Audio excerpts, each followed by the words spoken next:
Sirah dan Tamadun Islam. Okey, kita akan berbincang tentang tokoh-tokoh sahabat Rasulullah sallallahu alaihi wasallam. Okey, anak-anak dah bersedia untuk belajar? Okey, sila buka buku teks. Okey, muka surat 179. Okey, siapakah dia tokoh-tokoh tersebut? Okey, nanti kita saksikan bersama-sama. Okey, baiklah, sebelum kita masuk dalam tajuk, sebelum itu anak-anak perlu tahu apakah objektif pembelajaran kita. Okey, objektif yang pertama anak-anak perlu, anak-anak pelajar pastikan dapat menyatakan biodata tokoh. Okey, biodata ni itu latar belakang tokoh, riwayat hidup tokoh. Okey, seterusnya yang kedua, anak-anak perlu dapat menjelaskan ketokohan tokoh. Maksudnya kepakaran tokoh tersebut dalam bidang apa. Anak-anak perlu dapat menjelaskannya dengan baik. Okey, dan yang seterusnya ialah menerangkan iktibar yang boleh diambil dari kisah hidup tokoh. Itulah pentingnya kita belajar sejarah Islam agar kita dapat mampu menyelesaikan masalah berdasarkan apakah tindakan yang dilakukan oleh tokoh-tokoh kita, yang sahabat Rasulullah, yang dapat melihat bagaimana Rasulullah menyelesaikan masalah mereka. Okey, seterusnya siapakah tokoh dia? Okey, yang pertama ialah Bilal bin Rabah radhiyallahu anhu. Okey, yang kedua ialah Muaz bin Jabal radhiyallahu anhu, dan yang ketiga ialah Abdurrahman bin Auf, dan yang keempat ialah Khalid bin Al-Walid radhiyallahu anhu. Okey, siapakah mereka? Okey, jom kita tengok sama-sama. Okey, kita tengok biodata tokoh. Okey, yang pertama ialah Bilal bin Rabah. Okey, nama penuh beliau ialah Bilal bin Rabah radhiyallahu anhu. Okey, kunyah dia ialah gelaran. Kunyah tu ialah gelaran. Nama gelaran dia ialah Abu Abdullah. Okey, dan nama ibunya ialah Hamamah. Okey, beliau berasal daripada Habsyah dan kemudian beliau wafat di Damsyik pada tahun 20 Hijrah. Ketika itu ialah pada zaman Khalifah Umar bin Al-Khattab. Ketika itu beliau berusia 63 tahun. Okey, tokoh yang kedua ialah Muaz bin Jabal. Siapakah dia Muaz bin Jabal? Muaz bin Jabal ni kita tengok kunyah dia Abu Abdurrahman. Okey, Abu Abdurrahman. Nama ibunya Hind bin Sal. Okey, beliau berasal daripada Bani Salmah, daripada golongan Ansor. Okey, beliau wafat di Syam iaitu pada tahun ke-16 Hijrah pada zaman pemerintahan Khalifah Umar bin Al-Khattab. Ketika itu dia berusia 33 tahun. Sangat muda kan dia meninggal dunia. Okey, seterusnya kita lihat tokoh yang ketiga ialah Abdurrahman bin Auf. Okey, nama sebenar beliau Abdurrahman bin Auf radhiyallahu anhu. Kunyahnya ialah Abu Muhammad. Okey, nama ibunya ialah Ashifa bin Auf bin Abdul bin Al-Haris. Okey, beliau berasal dari Bani Zahrah bin Kalab daripada golongan Muhajirin. Okey, kemudian beliau wafat di Madinah pada tahun ke-32 Hijrah pada zaman pemerintahan Khalifah Osman bin Affan. Ketika itu dia berusia 72 tahun dan dikebumikan di Baqi'. Baqi' ni ialah di tempat perkuburan Rasulullah SAW dan juga para sahabat di Madinah. Okey, kemudian tokoh yang keempat ialah Khalid bin Al-Walid. Nama sebenar beliau Khalid bin Al-Walid radhiyallahu anhu. Okey, gelaran dia ialah Abu Sulaiman. Berasal daripada Bani Mahzum. Kemudian beliau wafat di Ham, Syria. Okey, tahun ke-21 Hijrah pada zaman pemerintahan Saidina Umar bin Al-Khattab. Ketika itu dia berusia 60 tahun. Memang umat Nabi Muhammad kan. Umat Nabi Muhammad usia 60 tahun meninggal kan. Kalau lebih dari 60-30 tahun itu adalah merupakan bonus. Okey, seterusnya kita lihat bidang ketokohan. Okey, bidang ketokohan yang pertama ialah bidang ketokohan Bilal bin Rabah. Okey, apakah ketokohan dia? Beliau merupakan antara 77 orang yang terawal menzahirkan keislamannya. Okay? Yang kedua, beliau tetap beriman walaupun diseksa oleh tuannya, iaitu Umayyah bin Khalaf. Okay? Sehingga dibeli dan dibebaskan oleh Saidina Umar bin Al-Khattab dan kemudian dia dilantik menjadi muazzin yang pertama dalam Islam. Okay, dan beliau banyak menyertai peperangan seperti Badar dan Uhud. Okay, kalau kita lihat cerita tentang Bilal bin Rabah ni boleh menitiskan air mata dengan kehebatan daripada Bilal bin Rabah ni diheret di padang pasir kan oleh tuannya, tapi tetap ahad di lidah dia.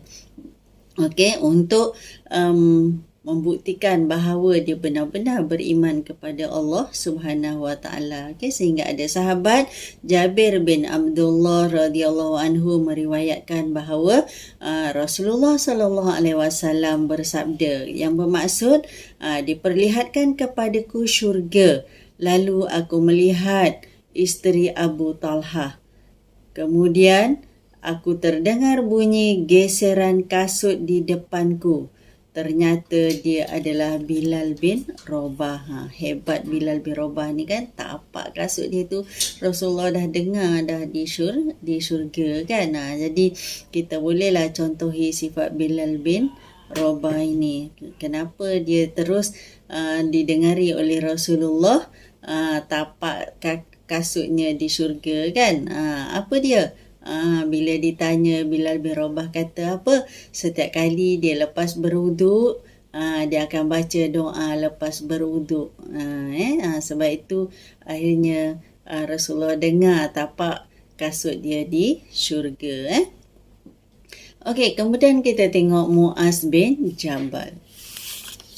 Okey, Muaz bin Jabal, ketokohannya adalah dalam bidang keilmuan. Antara sahabat-sahabat yang paling alim dalam ilmu halal dan haram serta Al-Quran. Okay?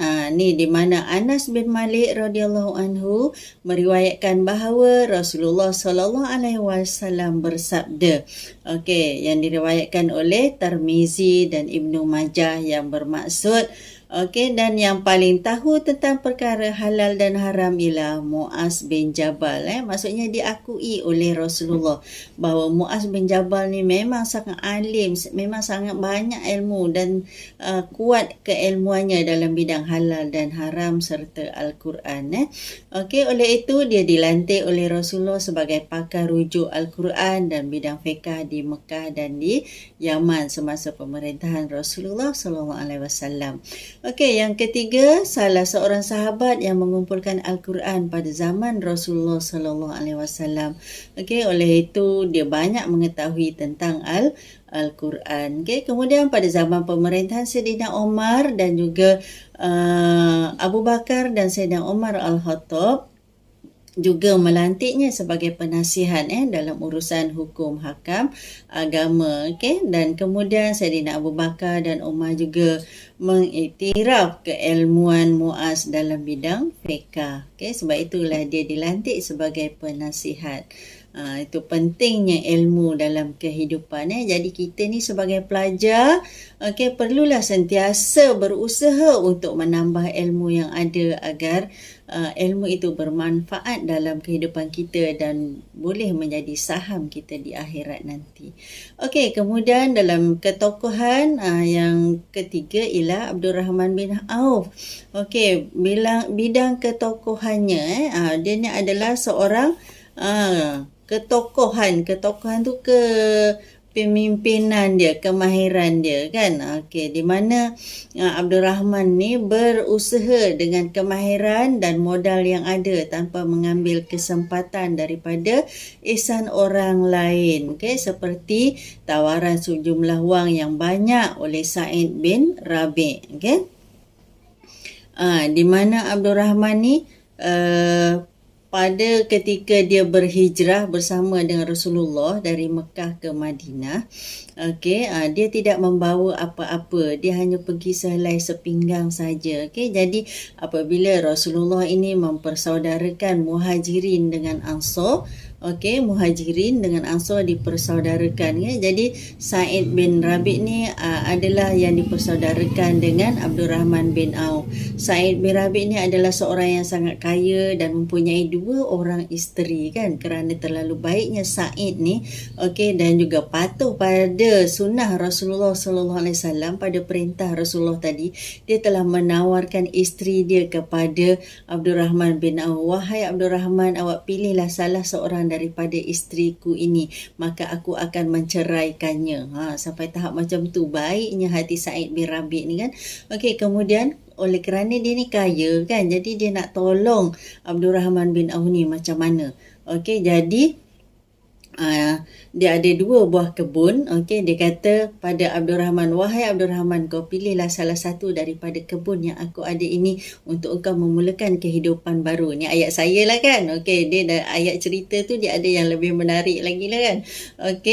Saya nak anak-anak semua pelajar faham kan betapa hebatnya pengorbanan orang dahulu kan. Dia tidak sayang harta, dia tidak sayang apa pun demi Rasulullah kan, demi agama Allah kan. Jadi kalau boleh kita kenalah jadi seperti itu, kasih kepada Rasulullah demi agama Allah kan. Kita perlu mengorbankan jiwa dan raga kita dan juga harta kita kan, kerana pasti akan dibalas oleh Allah dengan yang lebih baik kan.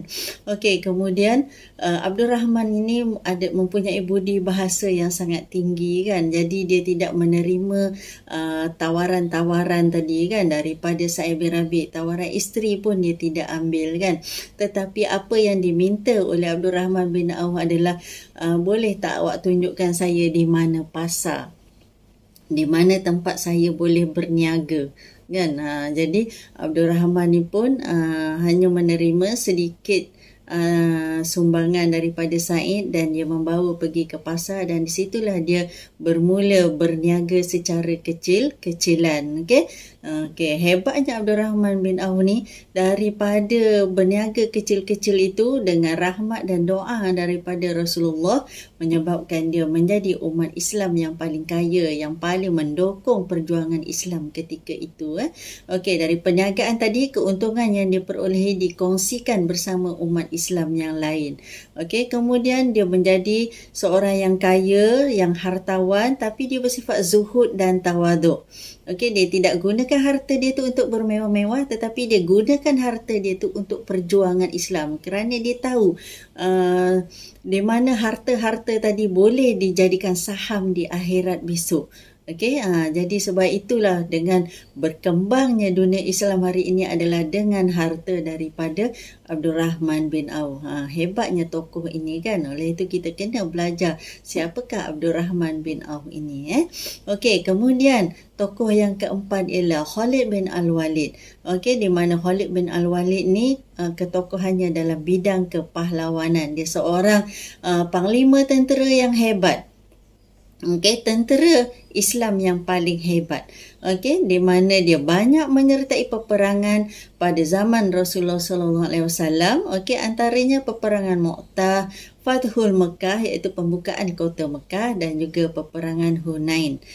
Dalam peperangan Mu'tah, apabila semua orang panglima mati syahid, beliau mengambil inisiatif untuk memimpin tentera Islam. Dia cepat-cepat memegang panji Islam itu. Strategi peperangan kerana beliau telah membantu tentera Islam ni mencapai kemenangan sehingga beliau digelar dengan Saifullah. Okey, iaitu pedang Allah oleh Rasulullah sallallahu alaihi wasallam. Okey, kemudian Abu Bakar melantik dia sebagai panglima untuk menentang nabi-nabi palsu pada zaman pemerintahan Saidina Abu Bakar, di mana selepas kewafatan Rasulullah banyak muncul nabi-nabi palsu dan mereka menentang pemerintahan Abu Bakar, kan. Kemudian contoh dia adalah seperti Musalamah Al-Kazab dalam perang Yamamah, kemudian menentang tentera Parsi dalam perang Zatul Salasil dan tentera Rum dalam perang Yarmouk. Okey, hebat Khalid bin Al-Walid ni kan, sehingga dikatakan bahawa tidak ada seinci pun kat badan dia tu tak kena dengan senjata. Okey, kerana banyaknya peperangan yang dia sertai, ya. Jadi perlulah kita mendalami cerita tokoh-tokoh ni, sangat menarik.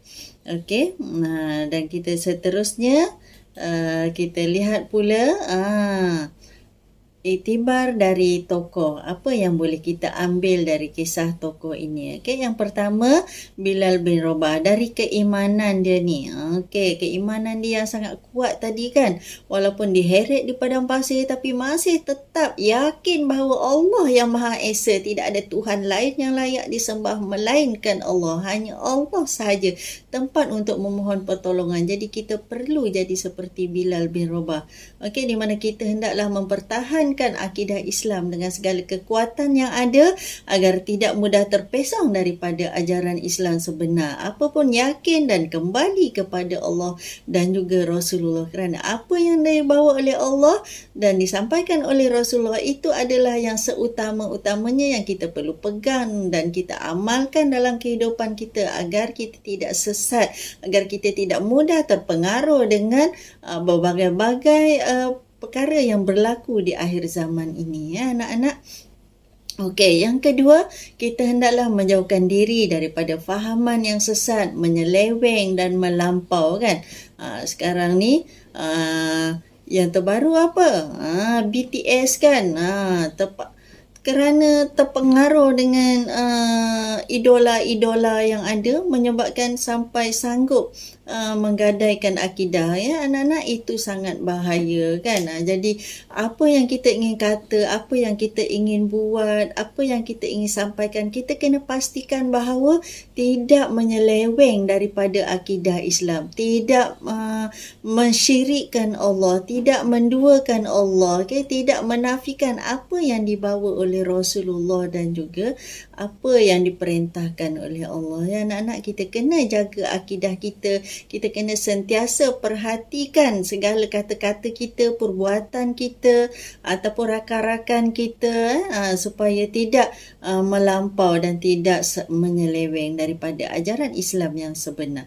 Okey, yang ketiga, kita hendaklah memainkan peranan aktif dalam aktiviti keagamaan agar ajaran Islam yang sebenar dapat ditegakkan. Okey, kita yang faham tentang Islam yang sebenar ini, kalau boleh kita ajaklah rakan-rakan kita tadi memahami Islam lebih mendalam. Okey, sentiasalah mengesakan Allah, sentiasa patuh pada perintah Rasulullah dan Allah. Okey, kemudian tokoh yang kedua ialah Muaz bin Jabal. Dari Muaz bin Jabal ni hebat dalam bidang keilmuannya. Bagaimana kita ni seorang pelajar ingin menjadi seperti Muaz bin Jabal? Okey, yang pertama, kita hendaklah menuntut ilmu dengan bersungguh-sungguh agar menjadi orang alim dalam bidang yang kita pelajari. Okey, kita ni manusia yang lemah, kan. Akal kita ni tak kuat seperti sahabat pada zaman dahulu. Tapi kalau boleh kita pilihlah satu bidang yang sangat yang kita boleh kuasai dan yang kita boleh jadikan dia sumber pahala kita untuk bahagia hidup di akhirat besok, kan. Okey, yang kedua, kita hendaklah mengamalkan ilmu yang kita pelajari agar menjadi umat yang cemerlang, agar kerana kita ni orang Islam dan kita cemerlang dalam bidang itu, menjadikan orang bukan Islam hormat pada Islam dan hormat pada kita. Menjadi orang Islam yang hebat itu, okey, selain daripada ilmu yang tinggi, kena akhlak juga. mengikut landasan ajaran Islam. Okey, yang ketiga, kita naklah menyebarkan ilmu yang kita pelajari. Inilah yang menjadi saham akhirat kita besok. Okey, Rasulullah pun kata, sampaikanlah satu ayat. Walaupun tentang Islam, sampaikanlah satu ayat. Okey, dalam bidang masak, Islam ajar tak macam mana nak masak, macam mana cara nak makan, okey, macam mana cara nak kacau lauk, semua ada kan. Jadi kita perlu ajar, okey, supaya apa yang dimakan oleh orang lain akan mendapat keberkatannya. Okey, okey, kenapa kena sampaikan? Agar dapat dimanfaatkan oleh orang lain. Kalau orang lain buat apa yang kita ajar, dah jadi saham kita. Lepas tu anak murid kita ajar lagi pada orang lain, maksudnya orang tadi kita dapat pahalanya juga. Maksudnya saham akhirat yang berganda-ganda yang kita boleh dapat. Okey, sampai kita di liang lahat pun pahalanya akan terus mengalir sebab dia dalam bentuk ilmu yang disampaikan dan secara berterusan. Okey, jadi rebutlah peluang ini untuk menjadi jutawan akhirat. Okey, seterusnya Abdul Rahman bin Auf, okey, terkenal dengan ketokohan dia dalam bidang perniagaan kan, ahli perniagaan yang sangat hebat. Okey, oleh itu kita bila nak berniaga, kita kena pastikan perniagaan kita itu jujur dan amanah agar rezeki yang kita peroleh itu diberkati oleh Allah. Okey, yang kedua, kita hendaklah mengeluarkan zakat. Jangan lupa zakat, sedekah, infak, wakaf merangsang perkembangan ekonomi Islam, di mana kita bantu orang lain yang susah tadi, okey, menyebabkan mereka dah berjaya, mereka akan berjaya seperti kita, dan dia pun akan bantu lagi umat Islam yang lain untuk berjaya seperti dia juga kan. Jadi kita kena ada cita-cita untuk membangunkan umat Islam yang berjaya. Jangan biarkan orang Islam itu menjadi lemah kan. Okey, kemudian kita hendaklah berusaha menjadi pemilik perniagaan. Okey, kalau boleh kita ada peniaga kita sendiri, kita pengeluar produk kita sendiri. Okey, itulah yang dikatakan sebagai jihad ekonomi. Orang nak berniaga ni memang kena kuat fizikal, mental, emosi kan. Semua kena kuat.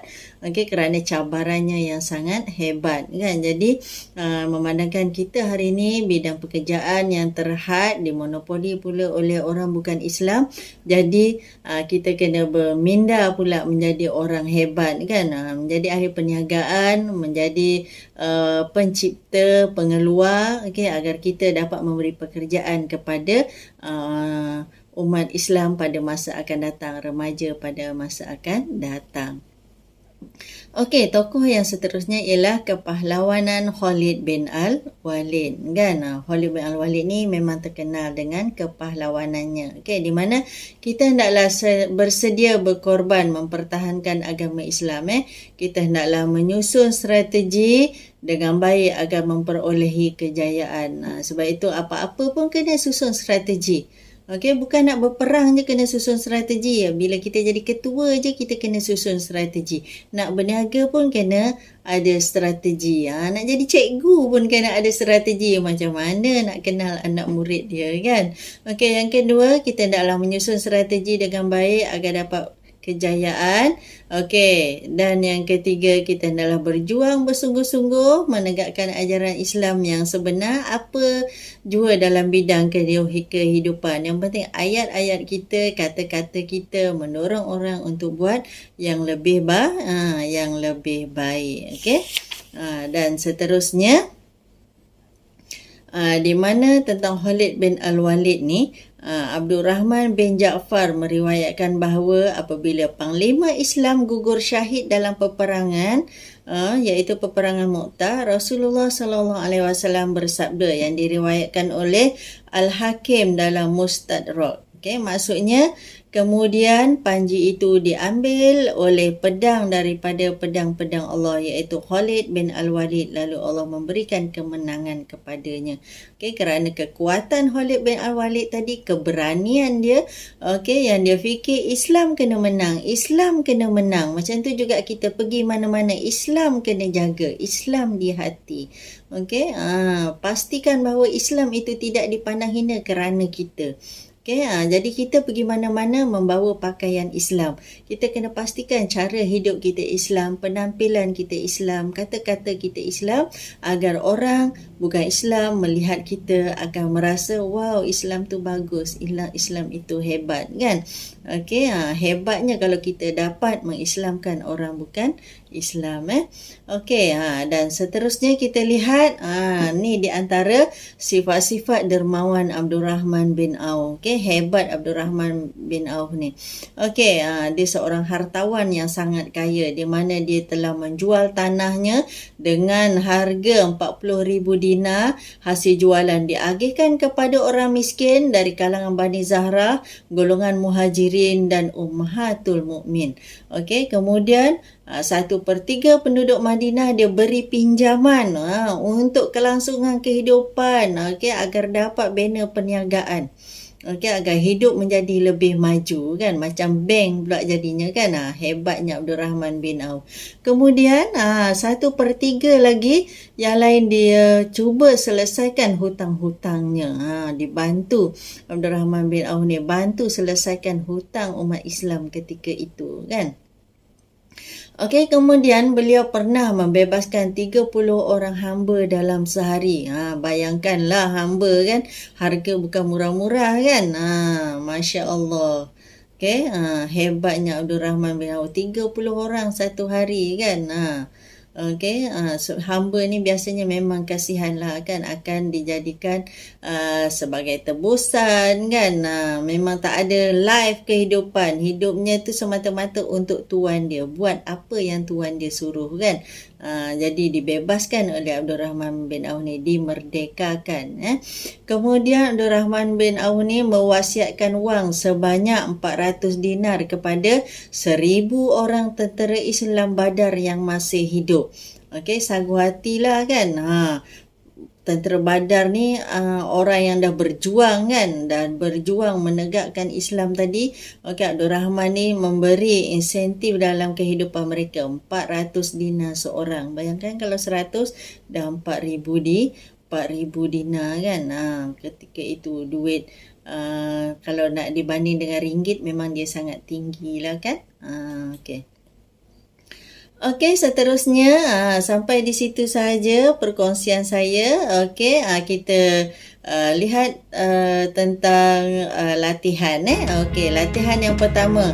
Kunyah Muaz bin Jabal ialah Abu Abdul apa? Okey, A. Malik, B. Rahim, okey, C. Rahman, okey, D. Jabar. Okey, apakah nama kunyah dia, gelaran dia? Okey, gelaran dia ialah apa? Abu Abdul Rahman. Okey, dan soalan seterusnya, Khalid bin Al-Walid berketurunan Bani apa? Okey, A. Bani Hashim, B. Bani Mahzum, C. Bani Harun, okey, dan D. Bani Kilab. Okey, Bani apa? Okey, kita tengok jawapan dia apa. Bani Mahzum. Okey, dan soalan seterusnya, soalan yang kedua. Okey, Muaz bin Jabal merupakan antara sahabat yang paling apa? Dalam ilmu halal dan haram serta Al-Quran. Okey, paling apa? Okey, A. paling mahir, B. paling faham, C. paling mengetahui, dan D. paling alim. Okey, apa jawapannya? Okey, kita tengok sama-sama. Okey, paling alim. Okey, alim ni sangat menguasai lah ilmu tu, kan. Sebab itu kita tengok orang yang warok-warok ni, kan, yang rajin-rajin, biasanya kita sebut dia sebagai alim, kan. Okey, soalan seterusnya. Strategi peperangan Khalid bin Al-Walid telah membantu tentera Islam mencapai kemenangan dan beliau digelar apa? Dalam bahasa Melayu disebut sebagai pedang Allah oleh Rasulullah sallallahu alaihi wasallam. Okey, dalam bahasa Arab apa? A. Saifullah, B. Karamullah Wajhah, C. Hamamah, dan D. ialah Asadullah. Okey, apakah jawapannya? Okey, jawapannya ialah Saifullah. Okey, dan soalan seterusnya. Okey, tandakan right pada pernyataan yang betul dan pangkah pada pernyataan yang salah mengenai Bilal bin Rabah. Okey. Yang pertama berasal dari Habsyah. Betul tak? Bilal bin Rabah dari Habsyah. Ya, betul. Okey, kemudian yang kedua, kunyah bagi Bilal bin Rabah ialah Abu Abdullah. Ya, betul. Okey, yang ketiga, menyertai peperangan seperti perang salib. Betul ke salah? Okey, kita tengok. Ya, salah. Kan dia tak menyertai perang salib.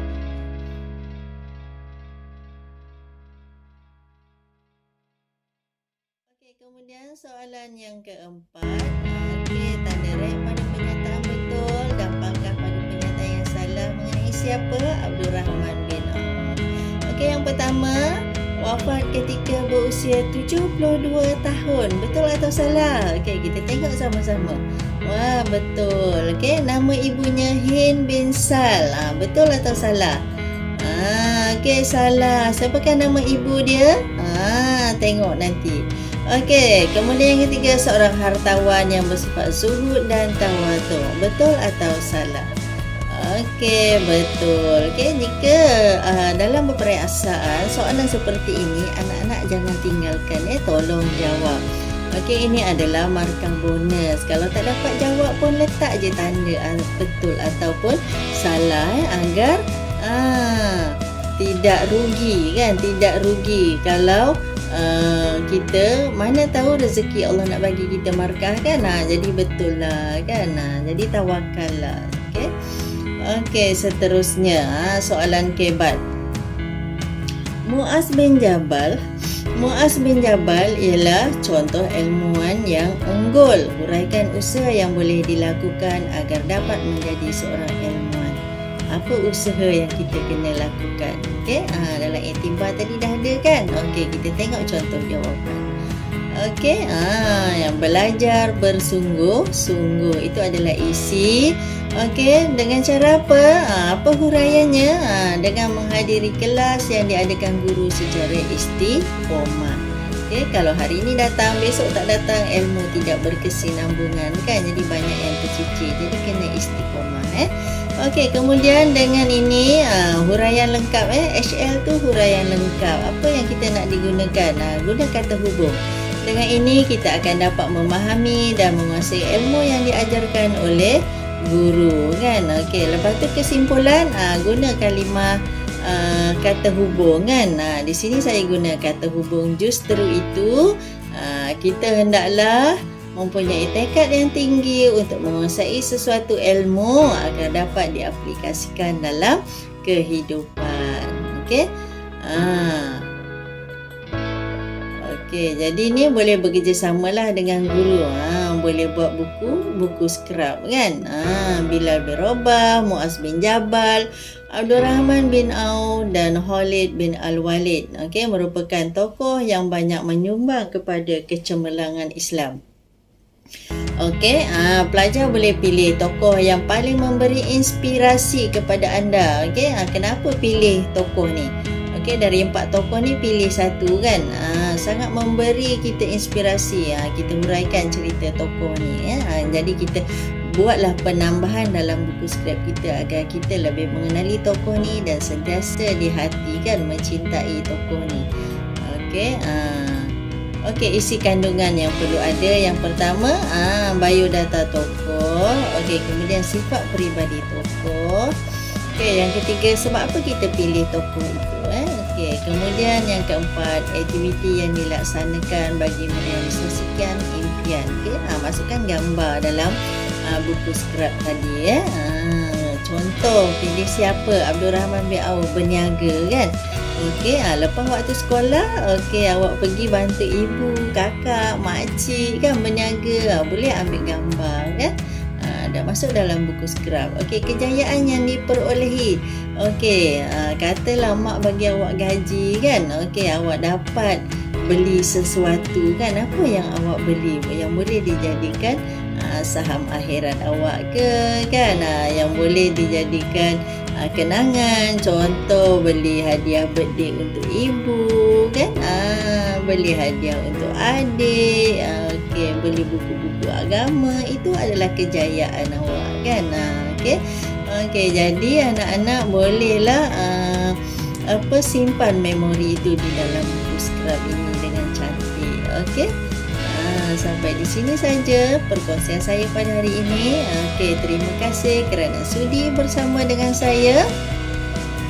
Be happy, la tahzan, Allah ma'ana. Belajarlah dari hati kerana Allah banyak memberi hidayah melalui hati kita. Okey, jumpa lagi pada siri akan datang dan jangan lupa subscribe channel saya sebagai tanda sokongan kepada saya. Assalamualaikum warahmatullahi wabarakatuh. Jumpa lagi pada siri akan datang.